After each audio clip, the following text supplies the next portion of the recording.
everyone, Pam Gregory, astrologer. I'd like to just share with you today some thoughts I've been having about 2021. And this really, I hope, will provide some context to all of the updates that I'm going to be doing regularly twice a month all through the year. But I think it would be helpful for us just to step back and have some perspective. So we were very aware with the Saturn-Pluto conjunction at the beginning of 2020. That happened in January, but we knew it was going to dominate the year in terms of contraction, control, restriction, hard times, and it certainly delivered on what we expected. But it's now different because two of those three planets in Capricorn, Jupiter, Saturn, Pluto, Jupiter and Saturn, have moved into Aquarius now, leaving Pluto in Capricorn, and it's going to stay in Capricorn until 2024. It's going to start to move into Aquarius in 2023, more fully in 2024. As I've spoken about many times, this is the deconstruction of the old order. So although we have this real shift happening with Jupiter and Saturn moving into Aquarius, shifting the focus more to the people than to the government, there is still going to be this last attempt at this top-down control. And that's going to continue for a little while. However, it is going to be continually eroded if the power that is being held is not transparent, doesn't have integrity and high principle at its core. It will crumble. It will be eroded. And that will accelerate the collapse. So we're moving into a very different phase. 2021 is going to be fast moving, it's going to be very quick, it's going to be full of revelations, disclosures, truths. Our old belief systems are really going to crack and crumble. It's going to be a very exciting time of change and innovation. Some wonderful new technologies, I mean very positive ones coming, if not in 2021, very soon, in terms of free energy. Energy being based more on magnetism, which of course is life-supporting, rather than some of the systems we've had in the past. And gradually we are going to be moving from control, centralization, which is about Capricorn, into decentralization, which is much more of this Aquarian energy, because as I've spoken about, the Aquarian energy is much more horizontally based. There is going to be huge social reform in 2021 and ongoing, massive social reform in a way that, and at a speed that we haven't known in our lifetimes. Now, Jupiter and Saturn, that conjunction is about our worldview, our culture, our values, our economy, our perspective, and that is going to be very different. We're thinking very much now from the power of the people and what the people need, what the people want, rather than this sense of contraction that we've had in 2020. It is a much bigger year of rebellion and revolution as we go into 2021. Now, whenever we have hard aspects, we're going to have some squares between Jupiter in Aquarius and Uranus in Taurus. We're going to have more important, I'd say, squares really all through the year, but exact on the 17th of February, the 14th of June, and the 24th of December between Saturn in Aquarius and Uranus in Taurus. Now, these are fixed signs. Aquarius is fixed air, Taurus is fixed earth. And when you get these squares between fixed signs, there's a sense of a clash, but there's also a sense almost of locked horns, of intractability, that a certain group of people have one set of views on a subject or various subjects, and the other group of people have a very different set of views, and never the twain shall meet. It's quite hard to see the other's point of view. So there's this feeling of a clash, and I think that will add to this kind of feeling of a splitting of the timelines too. So be aware there's going to be that feeling of polarity. And again, although you may be very aware of that polarity, say, is that where you want to live? Is that where you want to put your focus? Or do you want to put your focus on unity consciousness, which is where we're really headed to and we've really got to be? Now, hard aspects has to be said, between Saturn and Uranus tend to happen when we have hard times economically. For instance, in 1930 to 1931, we had a square between Saturn and Uranus. That was, of course, the time of the Great Depression, but equally it did lead to President Roosevelt's New Deal, which catered for more equitable wealth for the people. We also had an opposition, another hard aspect, between Saturn and Uranus in 208, 209. So I think, and also, frankly, because Uranus is the planet of revolution, it's in Taurus, banking, finance, economy, we are going to see revolutions in that area. Cryptocurrencies are going to become bigger. Please don't write to me, I know nothing about them. But certainly all of our banking, our economies, our currencies are going to change quite radically. So, but ultimately there is going to be more equitable wealth in the world rather than so much inequality, and that can only be a good thing. Yes, we're moving very much towards a digital age. It's interesting, the last time that Jupiter was in Aquarius, that was in 2009, 2010, that was really the beginning of cryptocurrencies. And again, they're going to go on to a new level as we move through 2021. Saturn was last in Aquarius between 1991 and 1994. That saw the birth of the development of nanotechnology, which has its benefits, but also, of course, its downsides. It was also the beginning of the World Wide Web. So with that background of what was happening last time Jupiter and Saturn were in Aquarius, we are definitely going to see more digitalization in our lives in every way. Now, yes, we have to be aware of that. Many people have written to me and saying, well, is that a good thing or not? Well, Saturn is the planet of control, and it's in Aquarius, which is the sign of technology, the internet. So control by technology.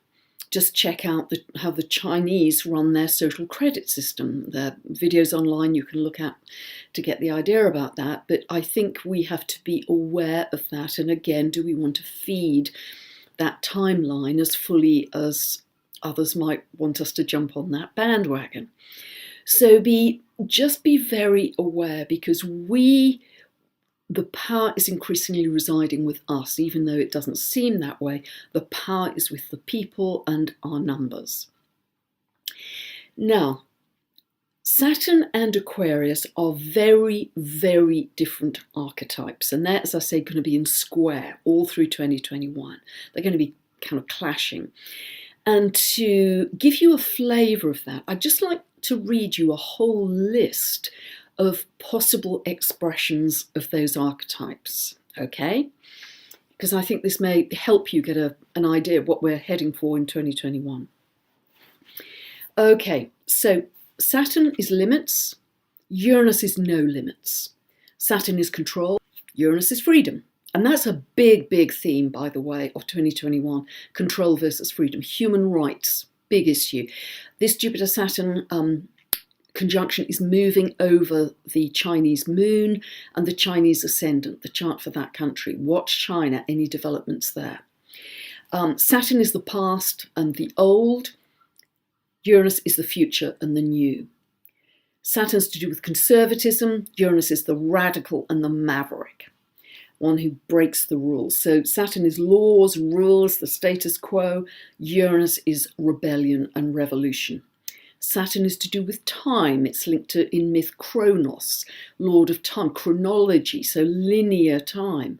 The wonderful thing about Uranus is it's about no time. Uranus is in the moment. It's that powerful, ever-present now.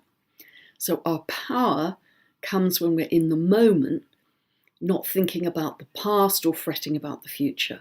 And Uranus is that lightning bolt in the moment feeling. We are moving increasingly towards timelessness and away from a sense of linear time. Saturn is connected to logic. Uranus gets its information a different way, by insights and downloads. Saturn is cautious, slow, methodical. Uranus is fast and urgent, goes in leaps. Saturn is order. Uranus is break down to break through. Saturn is obedience. Uranus is all about trying to think of a polite way to say this, awakening to a higher order. Saturn is earthly, tangible, reality and the material. Uranus was the sky god, things that come from the sky, the galactic. That's why it's linked to aviation as well. Saturn is regulation, the centralization of power. Uranus is the deregulation. It's to do decentralization. It's about local communities. Remember, in these battles, Uranus will always win because it's the further out planet, but not without a challenge. Saturn is conventional. Uranus totally unconventional, alternative, rules astrology. Saturn's conformity. Uranus is all about discovering your uniqueness at a deeper level, your unique essence at a deeper level going into 2021. Saturn is stability, Uranus is instability. Saturn is slow to respond, Uranus is impulsive, reactive, quick. Saturn is old, and Uranus is connected to youth as well. And I think young people will birth incredible innovations and ideas to solve a lot of our world's problems. So you can see how different they are in their expression. So, but Uranus, as I say, will always ultimately win because not only is the Uranus the further out planet, so it has more dominance, it also Aquarius, and Aquarian energy is coming online so strongly. Jupiter and Saturn there right now, and Pluto will enter it in 2023, finally in 2024. So, in terms of how astrology works, astrology in a way is very like economics or meteorology. It's about the study of cycles. So what we as astrologers do, myself included, and I've just done it in talking about when Jupiter and Saturn were last in Aquarius, we look back at previous cycles and say, okay, what happened then? What manifested then? And if we put that aspect into current reality, knowing what we know with an informed estimate, how do we feel that's going to manifest in our current times? That's what we do. That's what we do. However, there's some massive changes happening right now that I believe changes that whole methodology, certainly for us as astrologers. And I'm going to go through this. Many of them I've already talked about, but I want to recap here for the sake of completeness. First is cosmology, massive. Our Earth is moving through the galactic current sheet. See RoryDuff.com, I've talked about his work many times, he talks about this. So this only happens about once every 12,000 years. So the Earth is moving through the photon belt, hence the massive amounts of neutrino, gamma ray light pouring onto our Earth. We've never known this in our lifetime. The Schumann resonance that measures the heartbeat of the Earth, it's been pretty much rock steady at 7.83 hertz. That's just peaking out of recognition in terms of our recorded history. So the cosmology of this is causing the Earth to upgrade because all of this new energy, new light is pouring in. Secondly, second big change is it is causing us to upgrade as humans. This is the biggest evolutionary leap for humanity in about 12,000 years. It is huge. So every cell in our body is being upgraded, our entire being. New strands of DNA or old strands of DNA that they thought were junk are now coming online. This is, and people are feeling it already, people I'm talking to. Don't worry if you're not. This is the beginning of the process of ascension, remember, not the end. This is just really the beginning. But many people already, since the Jupiter-Saturn conjunction on the 21st of December, are feeling more psychically sensitive. Abilities that we would currently call superhuman are coming online, telepathy, healing. I believe this is going to cause a kind of blending ability for us as we become more wave and less particle, which is a result of the upgrade and also the result of we're moving from earth to air. I believe we will be able to blend with other humans, other animals, other trees, other birds, nature, the earth. Hence, we will develop a much greater sense of compassion and empathy and kindness. Kindness to animals, kindness to nature, kindness to the earth. Big time, because of this blending ability which is going to come in for us. Aquarius is very much a mental energy. And so I believe in this upgrade, we're just going to have a sense of knowing that we haven't studied anything, read a book, done a course, we just know. And that's going to become a stronger ability because we'll just be able to tap into the Akashic records, tap into that field of knowledge and get our information. So this is a really big, rare, incredibly rare, roughly 12,000 year upshift in the evolution of humanity. The next big difference is that the Earth has apparently been offline from the rest of the galaxy for thousands of years. It is now coming online.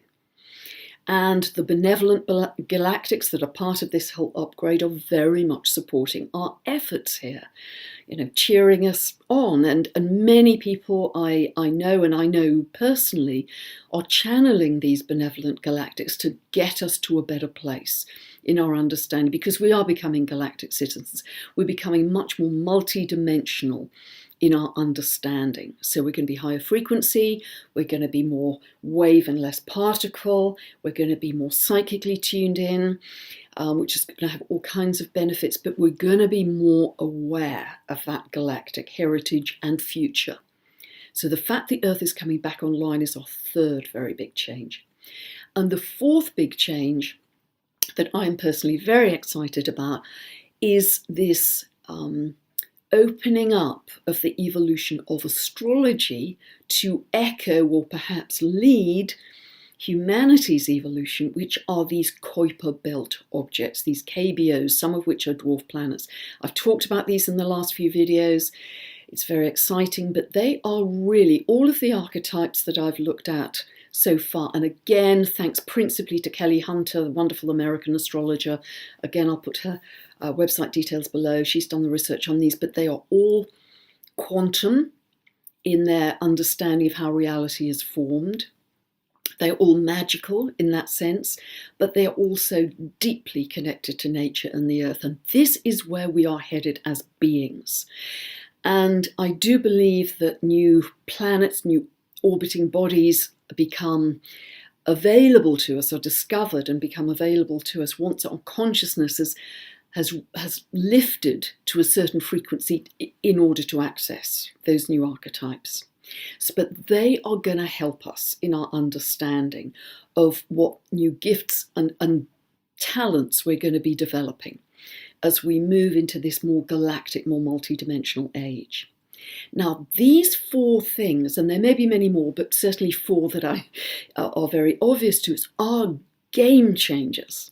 So it's no longer just, let's look at the same cycle, what happened last time, what can we say we'll repeat this time.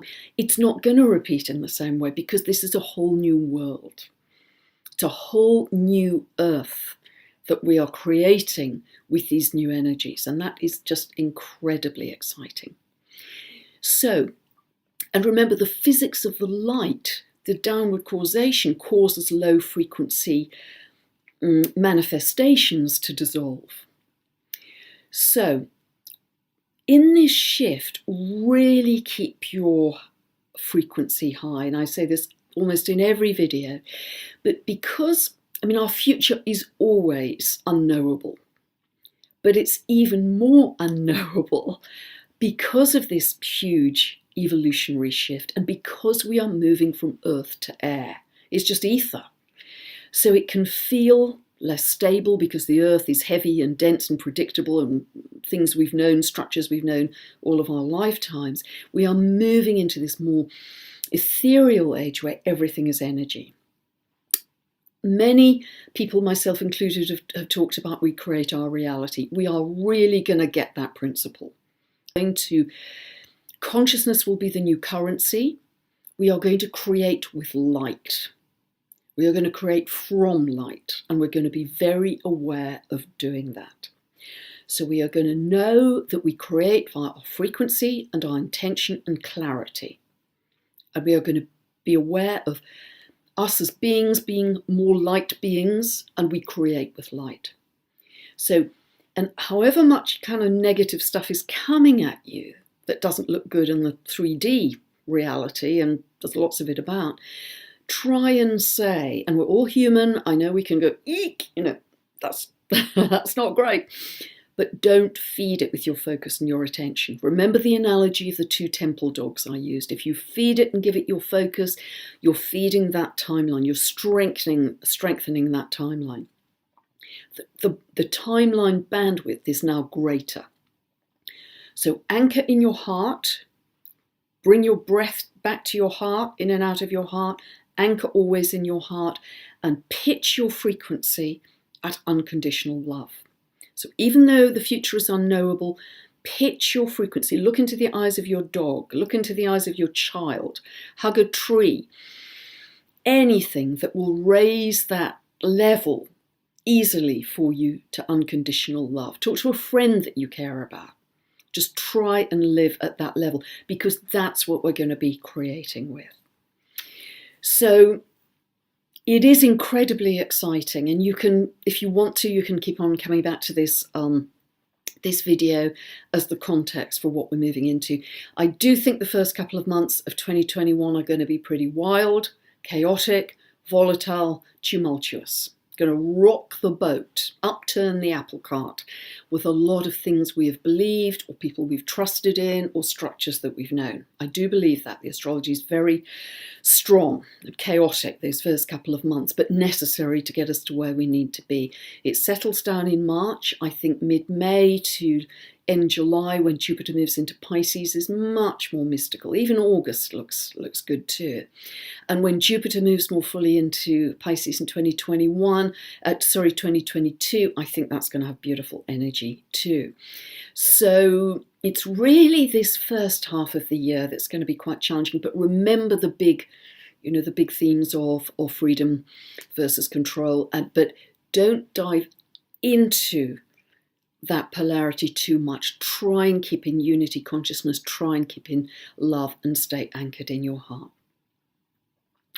I hope that's helped you. And if you want more information, my website, pamgregory.com, teaching videos, long monthly newsletter, and of course the constant updates. So I'd also like to thank you from the bottom of my heart for all the incredible love that you give back to me. I feel quite emotional now. All the love and support and comments and shares and all that you do for me, because it helps share the very positive message that astrology can give to for these times, and also to use it as a navigational tool as we move forward into this new age of light and galactic citizenry. God bless. Bye for now.